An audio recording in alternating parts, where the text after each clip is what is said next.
decir que la moción no la ha firmado, por ejemplo, Fuerza Popular, que es una de las bancadas que a veces dice mucho, pero en O sea, acciones Fuerza Popular... Ya está en nuestros estudios la congresista Sigrid Bazán, ella es vocera de la bancada Cambio Democrático Juntos por el Perú, que como otras bancadas están planteando la iniciativa, para decirlo en cristiano, de sacar a Alberto Otárola. Correcto. Bienvenida, buenos días. Gracias, Nicolás, muy buenos días. ¿Cómo va a ser esto? Es decir, empecemos por otro lado. O sea, ¿ustedes creen que están dados los elementos suficientes? Pero en absoluto, y no solamente ahora, y yo quisiera hacer énfasis, Nicolás, porque la única razón de la supervivencia del señor Otárola en el puesto desde el día 1 de este gobierno ha sido gracias al Congreso de la República, curiosamente, porque no nos han faltado el medio centenar de muertos, no nos ha faltado la falta de rumbo y dirección frente a una crisis económica y una inseguridad ciudadana de la que todos los peruanos son testigos, el desorden en el transporte. Y ese señor Otárola, el que ha liderado, el que lidera desde otro país, por cierto, porque estamos esperando a que llegue en algún momento al nuestro para poder atender sus asuntos todavía personales, ni siquiera de país, es él quien es responsable de todo un gabinete de ministros. Se le dice premier, se le dice jefe de gabinete, a alguien que debiera coordinar los diferentes aspectos que abordan nuestros ministerios y no lo está haciendo. Y es ahora por temas personales, por temas que incluso en nuestra moción de interpelación planteamos podrían haber sido en su momento signos de acoso contra una persona, y ahí hay varias cosas que de repente podríamos sacar de las declaraciones de la señora Pinedo, pero que lamentablemente ha tenido que ser la cereza del postre para que el Congreso de repente, ¿no es cierto?, empiece a reaccionar, aunque debo decir que la moción no la ha firmado, por ejemplo, Fuerza Popular, que es una de las bancadas que a veces dice mucho, pero en O sea, acciones, Fuerza Popular no está respaldando la... Escuché a su vocero, al congresista Alegría, decir que sí, que era necesaria la salida del señor Otárola, pero, como te digo, una cosa es lo que se dice, otra cosa es lo que se hace. Hoy hay una junta de portavoces al mediodía y esperemos que todos los voceros de todas las bancadas sean más contundentes que lo que viene siendo la señora Boluarte y el propio señor Otárola desde su teletrabajo.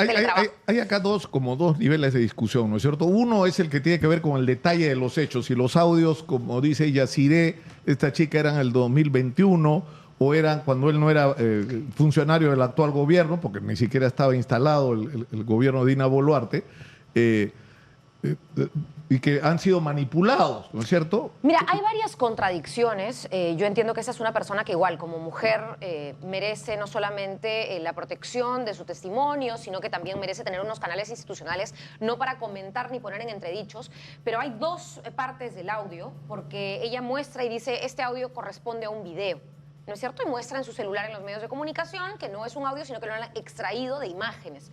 Sin embargo, hay una parte donde se escucha que el señor Otárola le dice, ¿y cuándo te dejas ver?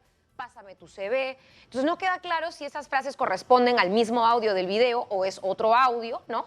Sin duda, esto ya con la Fiscalía, que acaba de abrir la investigación correspondiente al señor Otárola, tiene que dilucidarse, pero además han salido diferentes personajes a desmentir la versión de la señora Pinedo. Ahora, lo que preocupa de todo esto es una potencial contratación irregular, nos habla sin duda de tráfico de influencias, ¿no? O de que se está usando por lo menos indebidamente el cargo, si es que esto ocurrió con años que, digamos, sean coincidentes con el cargo del señor Otárola. De lo contrario, e igual investigando esto, creo que lo que está haciendo el país es debatiendo si quieren o no quieren al señor premier.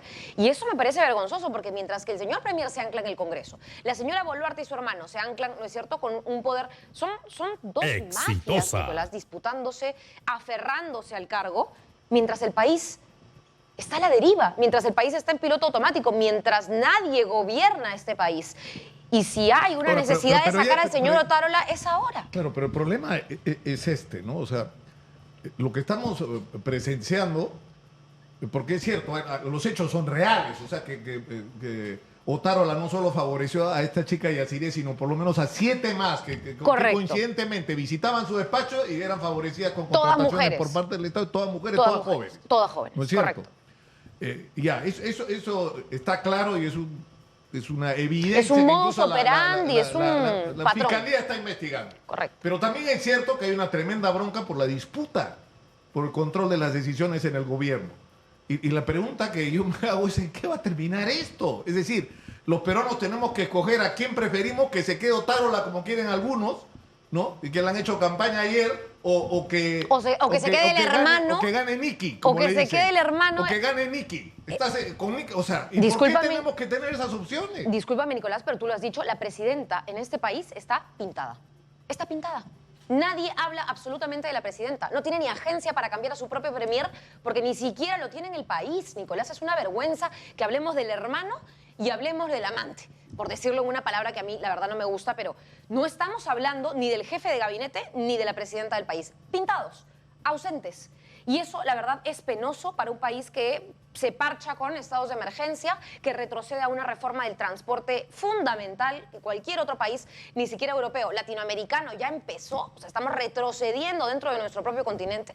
Y la verdad es que es lamentable que estos escándalos tengan un patrón. Nosotros en nuestra moción de interpelación, Nicolás, hemos puesto por lo menos 4 casos más de estas jovencitas que habrían sido contratadas irregularmente. Entonces yo lo que afirmo, más allá de lo que pueda decir la señora Pinedo, que entiendo, ha expuesto incluso parte de su salud al decir estas cosas y ha revelado cosas que yo creo que se tienen que abordar con la serenidad y con la protección de vida, es una persona que, por cierto, está ya formalmente dentro de una investigación también. Ojo, la señora Pinedo... Ahora, Alianza para el Progreso, ¿qué ha hecho en el Congreso? ¿Ha firmado Alianza para el Progreso? Mira, tendría que revisar todas las firmas, son 23 firmas que se han recogido. No me queda claro y me parecería que más han sido firmas de Acción Popular, de mi propia bancada, congresistas independientes, ¿no es cierto? Habría que ver si es que hay congresistas porque ese es otro tema del que tampoco se habla. Claramente Alianza para el Progreso está participando del gobierno.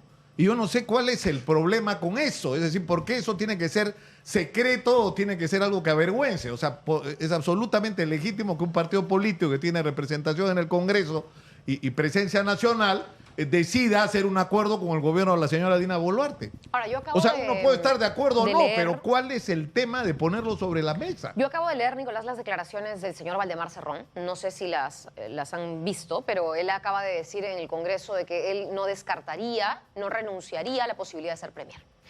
Y yo lo quiero llevar al punto de tu análisis, porque esto de quienes participan en el gobierno, o sea, yo hablo de una convivencia entre el Congreso de la República y el gobierno, pero particularmente entre el Congreso y el señor Otárola, cuyo pellejo ha estado desde el día 1, ¿no es cierto?, en tela de juicio, y el señor Cerrón tranquilamente diciendo que él podría ser premier, solo demuestra que no solamente es un partido, es una coalición. Esta mesa directiva del Congreso refleja la coalición del gobierno porque está para APP, sostenerse está unos a otros hasta el 2026. Es una locura. ¿No? Esto es, lo que es, no es gobernar, no es legislar, no es representar, no es hacer leyes, decretos y cosas para el pueblo. Esto de acá es aferrarse al cargo, pese lo que pese, a quien le pese y a costa de todos los peruanos y sus vidas. Eso es lo que está haciéndose ahora. Y creo que el reflejo de lo que tú muestras también está en esta composición tengo una pregunta, de la mesa. En un minuto, Sigrid, ¿cómo salimos de esto? ¿Cómo salimos Creo que de ya esta varios situación? lo han dicho, y el adelanto de elecciones está cada vez más cerca. Y lo digo, Nicolás, con un elemento a tomar en cuenta. Porque yo creo que volvemos a un escenario en el que se vayan todos es nuevamente no solamente una exigencia, una necesidad, sino una posibilidad, pero que la ciudadanía esté alerta porque van a pasar una serie de cosas en estos meses y el 2024 es clave. En primer lugar, que el Congreso ya aprobó todas las leyes para, en reforma electoral, tener llano el camino para que partidos como Alianza para el Progreso, Fuerza Popular, ¿no es cierto?, puedan postularse. Y no otros. Se cerró las puertas a la existencia de nuevos movimientos regionales. Se alzó la valla para nuevos partidos políticos, porque es cierto, hay varias inscripciones pululando por ahí. Se ha aprobado una bicameralidad que le permite a los actuales partidos de siempre la reelección. Y se está por aprobar una ley que te pide tener 3 años de militante en un partido si quieres postular. O sea, ya mejor digamos quién gana en las próximas elecciones. Pero sumo algo, Nicolás, y creo que esto va a interesar y importa mucho.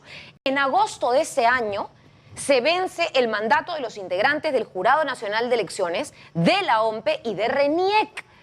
Y dime tú si no hay proyectos de ley para modificar la composición de esos 3 entes electorales. Para tomar el control. Para prácticamente tener el ganador anunciado. Entonces hay que tener mucho cuidado. Yo estoy a favor de un adelanto de elecciones, pero que la ciudadanía esté muy alerta sobre lo que está pasando estos meses. Pero lo que preocupa es que según la última encuesta de Ipsos, si las elecciones fueran ahora, el Perú tendría que escoger en una segunda vuelta entre Antauro Humala y Keiko Fujimori 2 candidatos que tendrían la más alta votación, pero que estarían por el 10%. Es decir, no sé. El problema es ya que se va Dina Boluarte. ¿Y después qué?